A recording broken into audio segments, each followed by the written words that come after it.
Bonsoir à tous, bienvenue dans votre journal. À la une ce soir, plus que 2 jours avant le verdict des européennes. Hier soir, UMP et PS tenaient leur dernier meeting. 2 partis engagés dans une rude concurrence qui appelle à refonder l'Europe. À Tours, l'heure tranquille fête ses 5 ans. L'occasion de faire le bilan sur ce centre commercial qui, après un début très critique, est parvenu à atteindre son rythme de croisière. Les deux lions accueillent 3 millions de visiteurs par an. C'est le tout dernier opéra composé par Verdi, Falstaff, et c'est celui qui clôturera la saison du Grand Théâtre de Tours. Un opéra bouffe en 3 actes, orchestré par Jean-Yves Ossons, mise en scène par Gilles Boulon. Bonsoir à tous, les jeux sont faits, les candidats sont désormais dans l'attente du verdict des européennes dimanche. Hier soir, l'UMP et le PS tenaient leur dernier meeting avant le scrutin.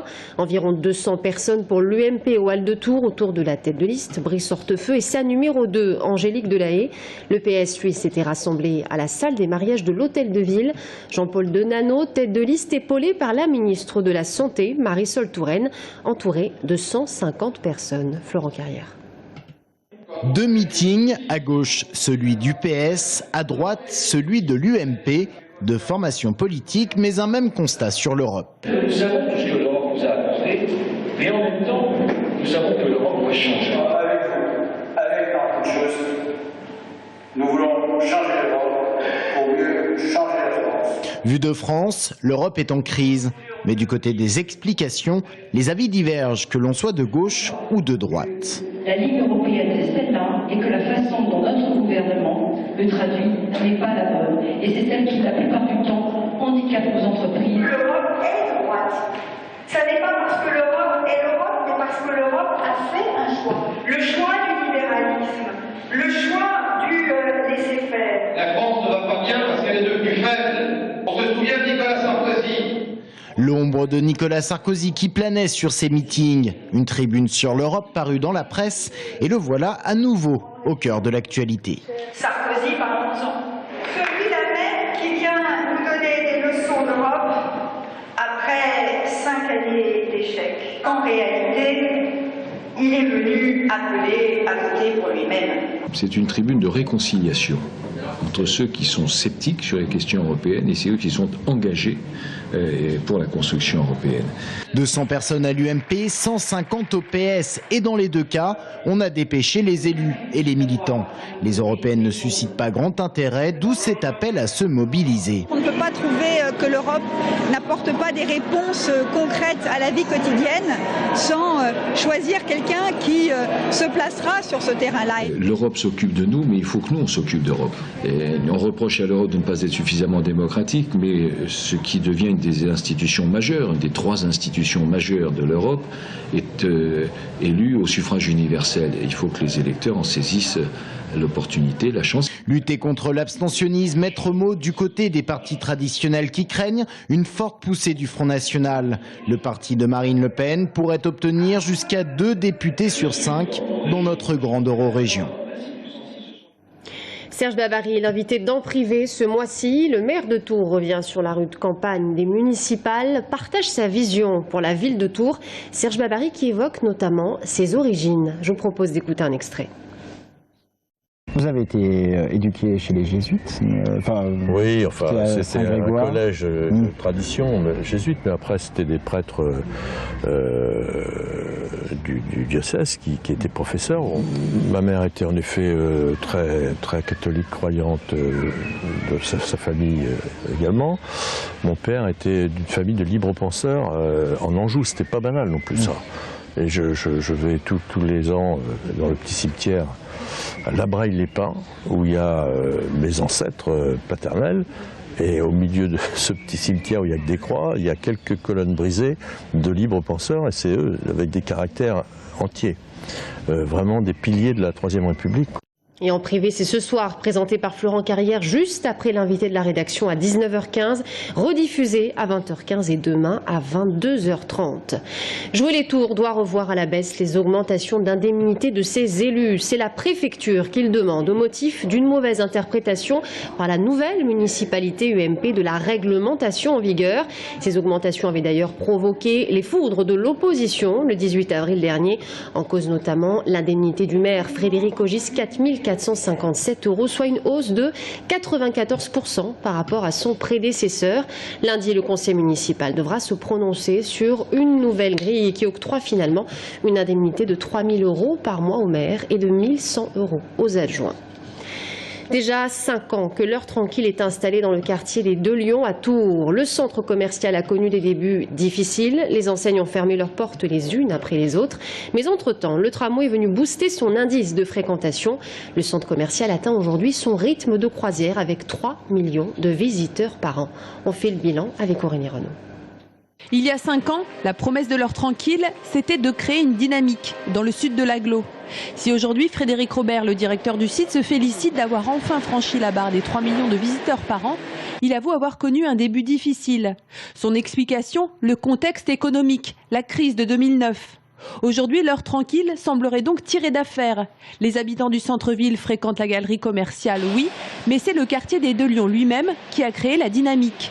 Des habitants faisant de la proximité sont arrivés depuis 2009. Également des entreprises qui ont continué à affluer, qui vont d'ailleurs encore continuer. On entend parler de Orange, de Crédit Agricole qui devraient venir s'installer dans le quartier. Donc forcément, EDF qui récemment est arrivé avec plus de 600 personnes, 600 employés. Côté marketing, l'heure tranquille s'affiche comme une galerie disposant d'enseignes uniques à Tours.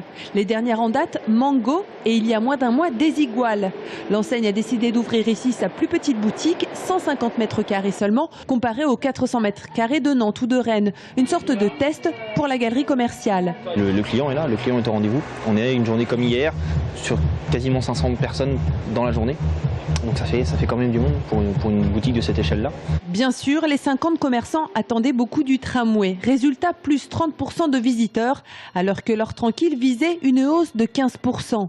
Oui, quand le tram y passe, c'est vrai qu'on voit une grosse affluence de gens qui arrivent d'un coup.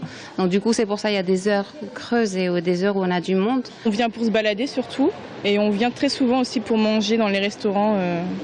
Voilà, quand il fait beau, c'est agréable avec la fontaine, tout ça, c'est vraiment très agréable. Il y a des magasins pour tout le monde, c'est pas seulement pour les femmes ou que pour les hommes, parce que les hommes, il manque assez souvent de magasins. Si les clients adhèrent, comment expliquer la fermeture de plusieurs enseignes de la galerie? Dernièrement, un magasin de bijoux a fermé. Même chose pour Gosport et pour l'un des plus grands magasins, la librairie Chapitre. La majorité des enseignes qui nous ont quittés aujourd'hui, ce sont des enseignes qui vont mal au niveau national. Chapitre.com, c'est malheureusement une liquidation totale de la chaîne. Aujourd'hui, une dizaine d'emplacements restent vides. Cependant, plusieurs enseignes arriveront en 2014, le restaurant Hollis Diner et l'enseigne espagnole de sport, Decimas. La volonté, l'installation de plusieurs magasins de chaussures, inexistants depuis l'ouverture il y a 5 ans. Le centre commercial des Deux Lions qui fait la fête ce week-end pour souffler ses 5 bougies. Cet été, près d'1 million de cyclotouristes sont attendus sur les routes de la Touraine, du Val-de-Loire et de la Sologne. Dimanche débuteront les échappées de la Loire à vélo. Durant 4 mois, 110 boucles seront ouvertes aux amoureux du vélo. Une opération touristique aux répercussions économiques non négligeables. Romain Delville. Une douce balade à bord de la Grande Aigrette, un chaland de Loire basé à Siglois dans le Loiret, et la magie de la Loire opère. La fête de la Loire à vélo change de formule, elle devient les échappées de Loire à vélo pour s'ouvrir à des parcours annexes. Elle change de braquet, les échappées c'est désormais la Loire en fait, mais la région en fait autour du vélo sur la très belle saison, la saison du printemps, la saison de l'été et la saison de l'automne. C'est 32 initiatives très fortes qui vont se dérouler partout dans notre région, bien évidemment au bord de la Loire et sur la Loire à vélo, mais aussi sur ces nouveaux itinéraires près des rivières. La Brenne en Indre-et-Loire et le Perche en Loire-et-Cher deviennent ainsi des véloroutes à partir de ce week-end. C'est que le cycliste est aussi un touriste et pour cela, 350 acteurs labellisés Accueil Vélo sont prêts à les nourrir et les héberger. Ce sont des consommateurs qui vont à l'hôtel, qui vont au camping, qui vont réserver des bungalows. Ce sont des consommateurs qui s'arrêtent prendre un pot. Ce sont des consommateurs qui consomment des produits locaux. Ce sont également des citoyens qui s'arrêtent, qui rencontrent des associations, qui leur font découvrir la Loire, passer sur la Loire avec un bateau, avec des explications et des présentations de la diversité biologique, la diversité des paysages. C'est toute une économie locale, c'est de l'emploi local. La Loire à vélo, c'est 1 million de cyclotouristes estimés en 2013 et d'initiative en initiative, le centre se fixe un but, devenir la première région de tourisme à vélo. La pression des supporters qui ont dit non au nouveau maillot bleu-roi des joueurs du Tour FC depuis sa présentation pour la saison 2014-2015. Les supporters du club n'ont pas caché leur mécontentement, notamment en mettant en ligne une pétition. Le président délégué du club, Jean-Luc Ettori, a donc admis avoir commis une erreur, ce sont ses mots, et a décidé de retravailler sur le champ avec Nike en conservant la teinte bleu ciel si chère aux supporters. Les playoffs en basket à 19h30 ce soir, l'ADA Blois affronte Charleville-Mézières en quart de finale retour de National 1. L'ADA Blois qui s'était imposé face à Charleville lors du quart de finale aller de ce play-off 70-68 samedi dernier. En cas de victoire, les joueurs pourraient ainsi se qualifier pour le Final Four à Angers. À Tours, le Grand Théâtre dévoile Falstaff, dernier opéra de la saison. Falstaff, un opéra bouffe en 3 actes de Giuseppe Verdi, inspiré des joyeuses commères de Windsor de Shakespeare, le dernier opéra composé par Verdi, alors âgé de 79 ans, orchestré par Jean-Yves Ossons. La mise en scène est signée Gilles Bouillon, Anaïs Michaud. Falstaff, c'est certainement la meilleure porte d'entrée à l'opéra. Un chef-d'œuvre musical bourré d'humour, un opéra bouffe où l'on retrouve les ingrédients du vaudeville, du personnage principal ventripotent, rustre et lubrique, à l'amant caché derrière le paravent de la chambre maritale. Dans sa dernière œuvre, écrite à 79 ans, Verdi semble s'être lâché, ce qui rend le spectacle accessible malgré la barrière de la langue, puisqu'il est chanté en italien surtitré, avec un vocabulaire pas forcément contemporain. L'histoire est tirée en grande partie des joyeuses commères de Windsor de Shakespeare, et Alice Ford est justement la meneuse de cette joyeuse bande. On a l'impression parfois d'être dans un poulailler et d'entendre ces dames cacter ensemble. Donc il y a beaucoup de travail sur le texte, le sens du texte, et puis après il y a un gros travail de mise en place musicale. Parce qu'encore une fois, il faut que tout ça n'ait l'air de rien, de quelque chose de très facile et léger comme ça. Mais ça suppose beaucoup de précision, en fait. Beaucoup de précision aussi pour Lionel Loth, qui assure avec Falstaff une prise de rôle millimétrée. Dans ce rôle, ce qu'il faut essayer justement, c'est de ne pas en faire de trop. Parce qu'on peut être amené à exagérer les traits d'un personnage pour le montrer beaucoup plus rond qu'il n'est. Donc il faut jouer avec le costume. C'est pour ça que pendant les répétitions, j'avais déjà le faux ventre pour pouvoir jouer avec lui. Parce que bon, sans faux ventre, on ne peut pas jouer un personnage aussi enveloppé, comme dirait Obélix. Un ventre artificiel qui pèse 6 kilos, apporté pendant les 2 heures de spectacle. Une présence dans quasiment toutes les scènes et la moitié du livret à chanter. Le rôle de Falstaff est une véritable performance, mais cela, vous l'oublierez vite, emporté par la légèreté de l'œuvre.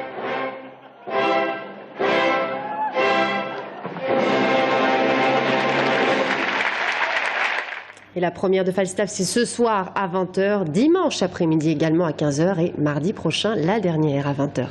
Voilà, c'est la fin de ce journal. Merci à tous de nous avoir suivis. Dans un instant, l'invité de la rédaction, Jean-Michel Maudin, vice-président à la région Centre des Transports. À tout de suite.